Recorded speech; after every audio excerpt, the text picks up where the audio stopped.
Ô, mamãe, eu não vou pra escola hoje, não. Mas por que, meu bem? A minha perna tá doendo muito. A pomada fez foi piorar. Eu nem tô andando. Ô, meu bem, então não vai pra escola não, que na hora do almoço mamãe te leva no hospital pra tomar injeção, tá?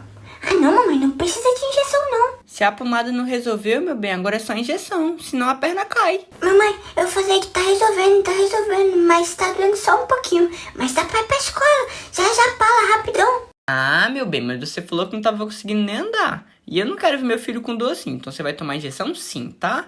Ó, vamos deixar só hoje. Se não melhorar, amanhã a gente toma injeção, tá bom? Pode ser?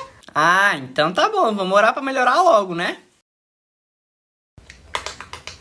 Mamãe, aconteceu um milagre, mamãe, um milagre. A minha perna não tá doendo mais nem um pouquinho, mamãe. Não precisa nem esperar amanhã pra tomar injeção, tá bom? Tá bom? Já tô até bem, ó.